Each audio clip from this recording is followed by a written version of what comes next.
BA BEd first year students political science subject में paper first unit 1 का हम study कर रहे थे।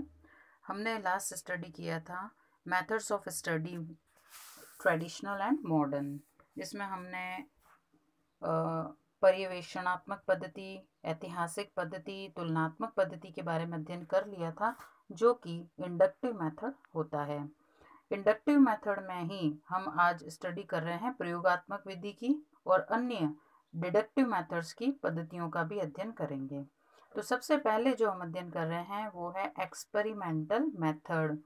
देखिए, नाम से ही पता है एक्सपेरिमेंटल का मतलब यहाँ पर क्या हुआ कि प्रयोग। एक्सपेरिमेंटल का अर्थ यहाँ प्रयोग से है।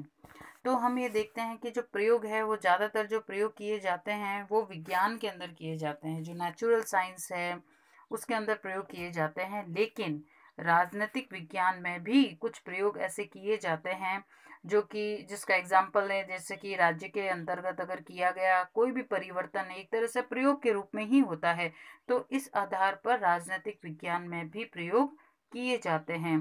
तो इस आधार पर हम देखते हैं कि एक्सपेरिमेंटल मेथड जो है जितना नेचुरल साइंस में प्रयोग में लिया जाता है उतना तो हम कहेंगे कि पॉलिटिकल साइंस में यूज़ नहीं किया जा रहा है, लेकिन फिर भी ये जो आगमन विधि है उसमें इस विधि का प्रयोग किया जाता है, जिसका हम आगे एग्जाम्पल देखेंगे।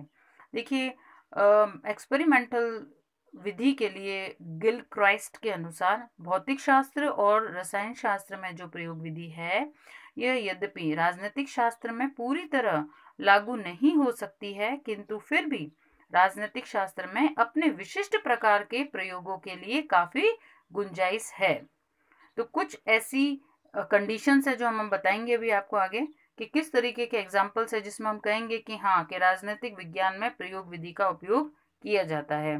तो प्रयोग विधि के अंदर हम देखते हैं कि प्रयोग विधि किस पर आधारित होती है, तथ्यों पर आधारित होती है, फैक्ट पे आधारित होते हैं, आंकड़ों के संकलन पर आधारित होती है। इसके लिए हम हाइपोथेसिस बनाते हैं, कंट्रोल कंडीशन होती है इसके अंदर एक्सपेरिमेंटल मेथड के अंदर, फिर उस पर्टिकुलर कंट्रोल कंडीशन से हम कुछ निष्कर्ष निकालते हैं।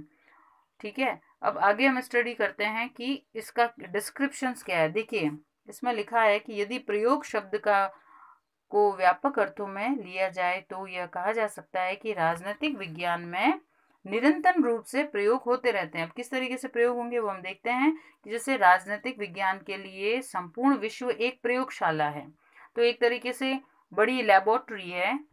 हम देखते हैं कि राजनीतिक वैज्ञानिक ये कहते हैं कि पूरा जो विश्व एक लेबोरेटरी है, और राजनीतिक के जो क्षेत्र है, जो राजनीतिक का पॉलिटिकल फील्ड है, जो उसमें जो दिन प्रतिदिन परिवर्तन होते रहते हैं वे राजनीतिक विज्ञान के प्रयोग ही है। तो इस आधार पर हम कह सकते हैं कि प्रयोगात्मक पद्धति का उपयोग हम राजनीतिक विज्ञान में भी कर सकते हैं, क्योंकि स्पष्ट किया गया है कि दिन प्रतिदिन जो राजनीतिक क्षेत्र में परिवर्तन होते रहते हैं ये सभी एक तरीके से हम कहेंगे कि राजनीतिक विज्ञान के प्रयोग ही है। तो इस तरीके से इसी आधार पर काम्टे कहते हैं कि राज्य शासन के ढांचे में लिया गया कोई परिवर्तन, प्रत्येक नया कानून और प्रत्येक युद्ध राजनीतिक विज्ञान में एक प्रयोग ही है। तो ये जो है गिलक्राइस्ट के द्वारा कहा गया है। काम्टे के अनुसार राज्य के अंतर्गत किया गया प्रत्येक परिवर्तन एक प्रयोग ही है। अब इसके लिए हम एग्जाम्पल देखते हैं कि कैसे राजनीतिक विज्ञान के अंतर्गत इसका उपयोग किया जाता है। इसका बहुत अच्छा एग्जाम्पल है, जैसे एग्जाम्पल दे रखा है कि 1959 में सर्वप्रथम भारतीय संघ में जो राजस्थान राज्य में लोकतांत्रिक विकेंद्रीकरण की योजना को अपनाया गया था। तो सबसे पहले जो लोकतांत्रिक विकेंद्रीकरण का जो कॉन्सेप्ट था वो राजस्थान में अपनाया गया, क्योंकि ये सफल हुआ।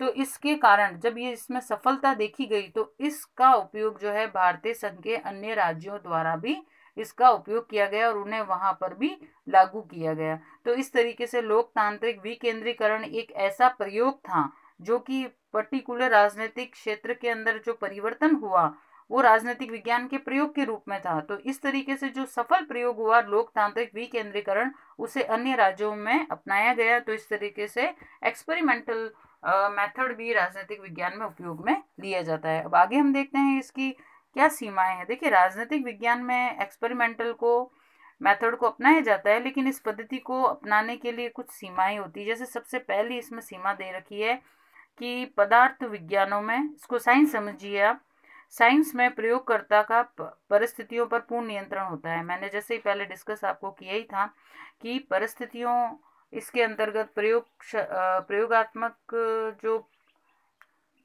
मेथड होता है उसमें हमेशा जो एक्सपेरिमेंट करने वाला होता है उसके हाथ में सारी कंडीशन को कंट्रोल में लिया जाता है, क्योंकि तभी एक्सपेरिमेंट को 100% सक्सेसफुल माना जाता है।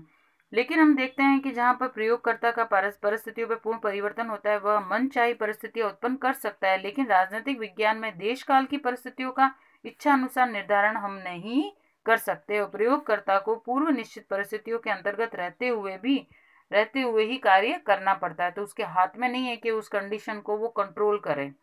फिर दूसरा क्या है, राजनीतिक विज्ञान में पूर्णतः प्रामाणिकता मापन व्यवस्था का भी अभाव है।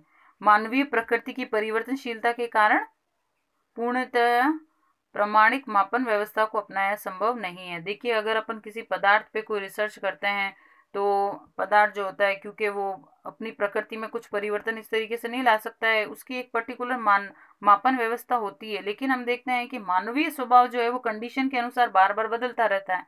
तो हम इसके लिए कह सकते हैं कि क्योंकि राजनीतिक विज्ञान में मानवीय प्रकृति की परिवर्तनशीलता देखने को मिलती, इसलिए कोई ऐसे प्रामाणिक मापन व्यवस्था जो है वो नहीं है। तीसरा हम देखते हैं कि पदार्थ विज्ञानों में प्रयोगों को उस समय तक दोहराया जा सकता है जब तक कि अंतिम परिणाम न निकल जाए। देखिए, बार बार एक्सपेरिमेंट किया जाता है और सैम्पलिंग भी अलग अलग की जाती है, उसके आधार पर निष्कर्ष निकाला जाता है। लेकिन क्योंकि राजनीतिक विज्ञान में प्रयोगों की पुनरावृत्ति संभव नहीं है, क्योंकि हम देखते हैं बहुत सी देश काल और कई परिस्थितियों में परिवर्तन देखने को मिलते हैं, तो इस कारण से हम पुनरावृत्ति नहीं कर सकते और पुनरावृत्ति न करने से हम जो निष्कर्ष निकलता है उसका जनरलाइजेशन करना बहुत ही डिफिकल्ट होता है। तो इस तरीके से हम देखते हैं कि जो एक्सपेरिमेंटल मेथड है वो उसकी भी कुछ सीमाएं हैं। अब हम देखते हैं कि कौन सी ऐसी चीज़ों को हम बातों को अपनाएं जब भी एक्सपेरिमेंटल मेथड को राजनीतिक विज्ञान में उपयोग में लें। तो इसके लिए सबसे पहले है कि प्रयोगकर्ता की व्यक्तिगत दृष्टिकोण तथा भावना को प्रयोग से अलग रखा जाना चाहिए। उसका अपना जो अध्ययनकर्ता का पॉइंट ऑफ व्यू है उसमें कुछ परसेप्शंस भी हो सकते हैं, तो उसका ध्यान उसको अपने एक्सपेरिमेंट पे नहीं रखना चाहिए पूर्व ज्ञान का। अन्यथा क्या होता है कि निष्कर्ष त्रुटिपूर्ण निकलता है।